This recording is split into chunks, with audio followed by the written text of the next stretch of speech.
पन्नगे च सुरेन्द्रे च कौशिके पाद संस्पृशि निर्विशेष मनस्काय श्री वीरस्वामिने नमः। ठाणम आगम में कहा गया है, दसहिम ठाणेहिम जीवा आगमेशि भद्दत्ताये कम्मं पगरेन्ति तंजहा अणिदानताये दिट्ठि संपन्नताये जोगवाहिताये खन्ति खमनताये जितिन्द्रियताये अमा इल्लताये अपासत्थताये सुसामन्नताये पवयन वत्सलताये पवयन उद्भावनताये। 10 ऐसे स्थान हैं, कारण हैं, जिनसे जीव कल्याणकारी कर्म का बंधन करते हैं, कल्याणकारी कर्म करते हैं। ऐसे अच्छे प्रयोग हैं, व्यवहार हैं, जिनसे भविष्य में हित सन्निहित हो जाता है, अच्छा होता है, शुभ होता है। वे 10 चीजें हैं। उनमें पहली चीज है अनिदानता। भौतिक समृद्धि के लिए साधना का विनिमय न करना। हमारे यहाँ निदान शब्द चलता है। यह एक भौतिक समृद्धि के लिए मानव साधना को, तपस्या को बेचना होता है, विनिमय करना हो जाता है। मेरी तपस्या का, साधना का फल हो तो मैं आगे के जन्मों में चक्रवर्ती बन जाऊं, यह संकल्प कर लिया तो यह एक निदान हो गया। निदान कर ले और वापिस प्रतिक्रमण आलोचन हो जाए तब तो वो बात समाप्त हो जाती है। प्रतिक्रमण आलोचन कुछ भी न करे तो फिर वो निदान बना रहता है अपने समय तक, और वो फिर फल भी दे देता है, पर वो तपस्या साधना के साथ विनिमय हो जाता है। सुंदर श्लोक है, शीलव्वयाइम जो बहुफलाइम हंतूर्ण सुख महिलसई धिई दुब्बलो तवस्सी कोडी एकाकिनीम किणई। शील व्रत तो बहुत अच्छा आध्यात्मिक फल देने वाले हैं। उनको खत्म कर जो सुख पाना चाहता है, धृति में दुर्बल और तपस्वी जो है, पर धृति में दुर्बल है, धृति से कमजोर है, वो बहुत खो देता है थोड़े के लिए। मानो कि करोड़ रुपये देता है, 1 रुपये से भी कम चीज की चीज प्राप्त करता है उसके बदले में। तो निदान करना अच्छा नहीं, अनिदानता, निदान नहीं करने की वृत्ति है तो वह हमारे भविष्य के लिए कल्याणकारी है। दूसरी चीज है दृष्टि संपन्नता, सम्यक दृष्टि की आराधना। सम्यक दृष्टि ठीक है, निर्मल है, सम्यक्त्व ठीक है, सम, संवेग, निर्वेद, अनुकंपा, आस्तिक्य के भाव भी हैं, तो सम्यक दृष्टि संपन्नता है तो भविष्य के लिए कल्याणकारी चीज है। तीसरी चीज है योगवाहिता, समाधिपूर्ण जीवन। अपना शांति समाधि का जीवन है, न फालतू झगड़ा लड़ाई कलह कुछ नहीं, शांति से जीना है। और कोई तपस्या के साथ उपधान यानी आगम स्वाध्याय के साथ उपधान तपस्या करना, वह भी करता है। यह योग वाहिता है, समाधि है, उपधान तप भी चलता है। यह भी भविष्य के लिए कल्याणकारी कार्य हो जाता है। चौथी चीज है क्षांतिक समणता, समर्थ होते हुए भी क्षमा करना। आदमी जवाब देने में समर्थ है, 2 की 4 सुनाने में समर्थ है, ईंट का जवाब पत्थर से देने में समर्थ है, फिर भी क्षमाशीलता रखना। कोई बात नहीं, कोई बात, अपने समता रखो, शांति रखो। सक्षमता होने पर भी क्षमा रखना। कमजोर है वो कह दे मैं कुछ नहीं कहूँगा, ठीक है, तुम कमजोर हो, विवश हो, तुम्हारे में शक्ति है ही नहीं। शक्ति संपन्न है, समर्थ है, फिर भी समता रखे, शांति रखे, सहन कर ले, ऐसी शांतिक समणता होती है तो भविष्य के लिए कल्याणकारी कर्म है। 5वां है जितेंद्रियता, इंद्रियों को जीत लेना, इंद्रिय संयम रखना, विजितेंद्रिय बन जाना। यह जितेंद्रियता है, भविष्य के लिए भी अच्छी है, कल्याणकारी कर्म है, स्थिति है। छठी चीज है ऋजुता, छल कपट नहीं करना, सरल रहना। यह ऋजुता का भाव, कोई ठगने का प्रयास नहीं, धोखा देने का प्रयास नहीं। जो वाणी में है वो ही मन में है, जो आचरणों में है वो ही मन में, यानी अभिसंवादन योग है। तो ऋजुता का भाव है भविष्य के लिए, यह कल्याणकारी चीज है।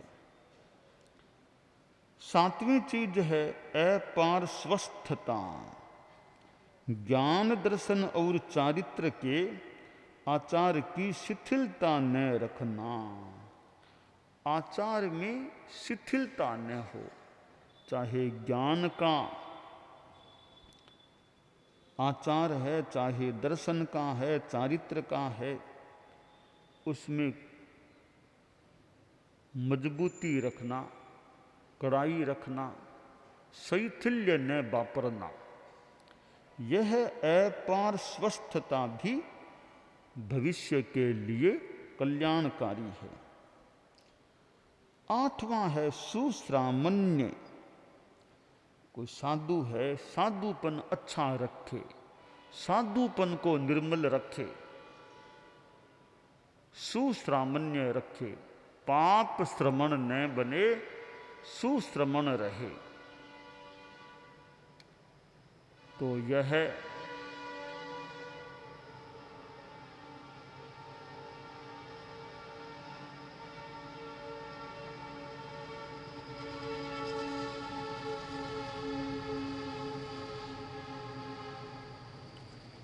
सुश्रमणता भी भावी कल्याणकारी है। 9वीं चीज है प्रवचन वत्सलता, आगम और शासन के प्रति प्रगाढ़ अनुराग। आगम के प्रति अनुराग है, आगम के प्रति बहुत रुचि रहती है, उसके प्रति सम्मान का भाव है, आकर्षण है, आस्था है, यह भी कल्याणकारी है। और धर्म शासन के प्रति भी, जिन शासन के प्रति, धर्म शासन के प्रति अनुराग है, यह अनुराग भाव है, यह भी यानी आध्यात्मिक रूप में जो निष्ठा है वह भी भावी कल्याणकारी है। 10वां तत्व या 10वीं चीज है प्रवचन उद्भावनता, आगम और शासन की प्रभावना। आगम की प्रभावना करना,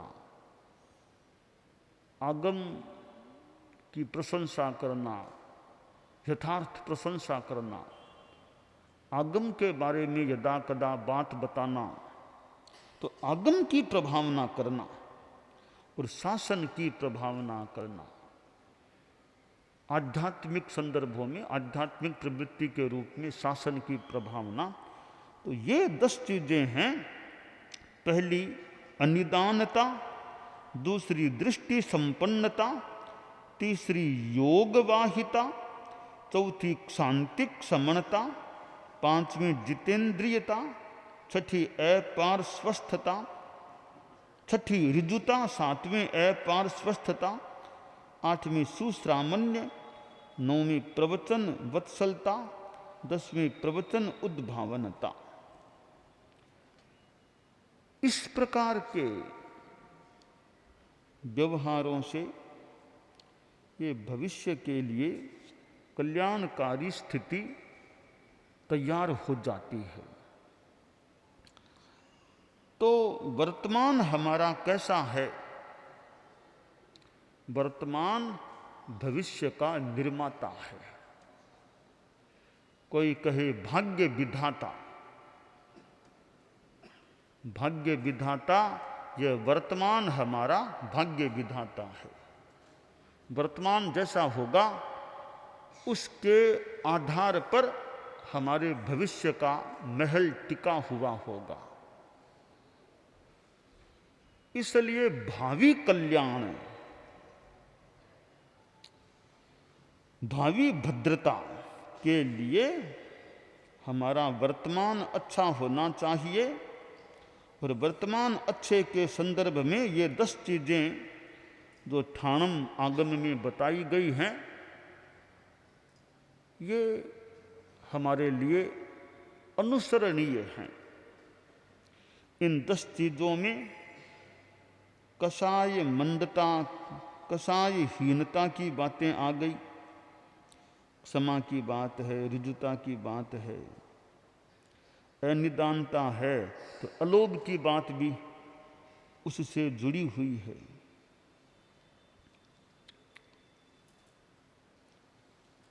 तो और भी सम्यक दृष्टि आदि आदि चीजें हैं। आगम के प्रति अनुराग की बात है, शासन के प्रति भी एक प्रभावना की बात है। तो ऐसे आचरणों से वो भावी कल्याण की स्थिति निष्पन्न हो सकती है।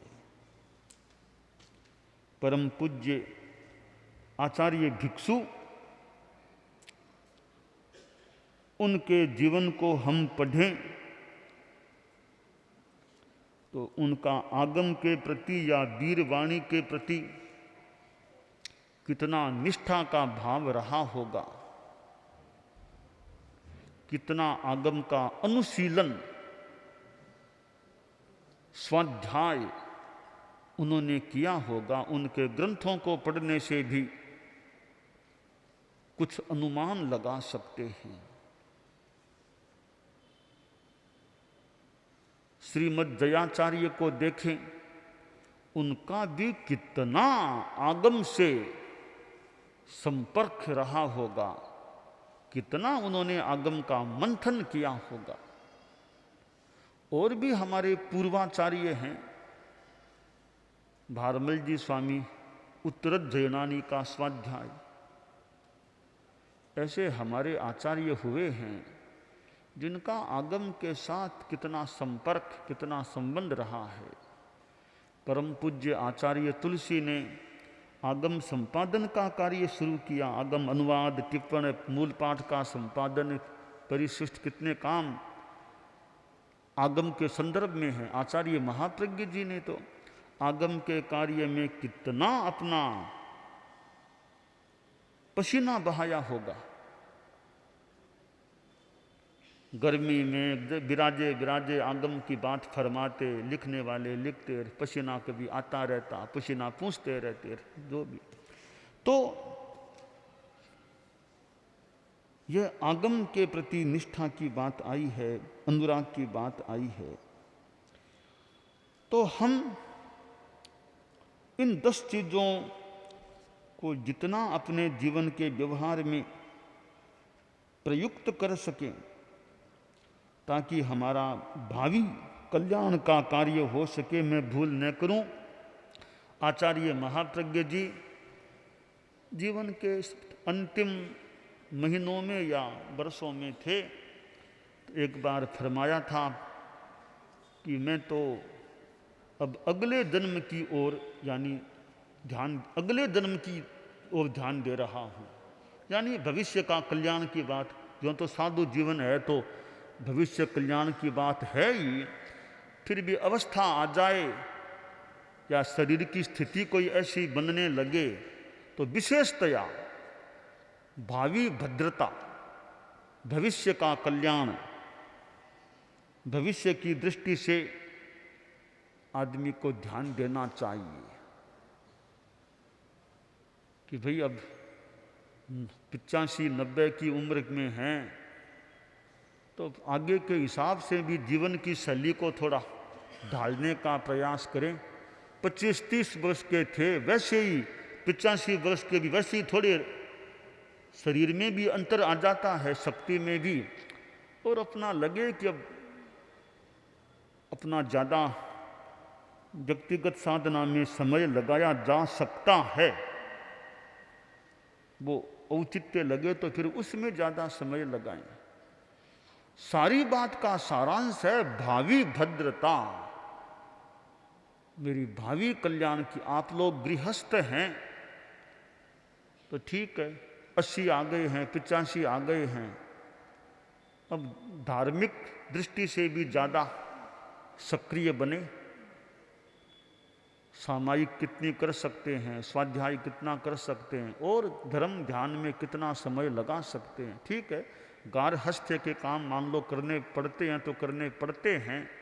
बाकी अपनी वृत्ति यह रहे, यह नहीं कि ताई मैं तो ताश खेलना शुरू कर दे, ताई मैं तो सिनेमा देखना शुरू कर दे, कि बैठे हैं टीवी शुरू कर दो, फिल्में पिक्चर देख लेते हैं।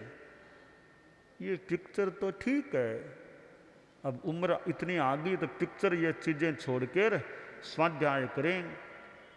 टीवी भी देखना है तो कोई अच्छा प्रवचन हो तो वो तो फिर भी मान लो कोई सुने, धार्मिक चीज सुने तो एक भावों को शुद्ध बनाने में सहयोग मिल जाए। तो आदमी को अपने भविष्य के बारे में भी ध्यान देना चाहिए और भविष्य के लिए वर्तमान को अच्छा बनाने का प्रयास करना चाहिए।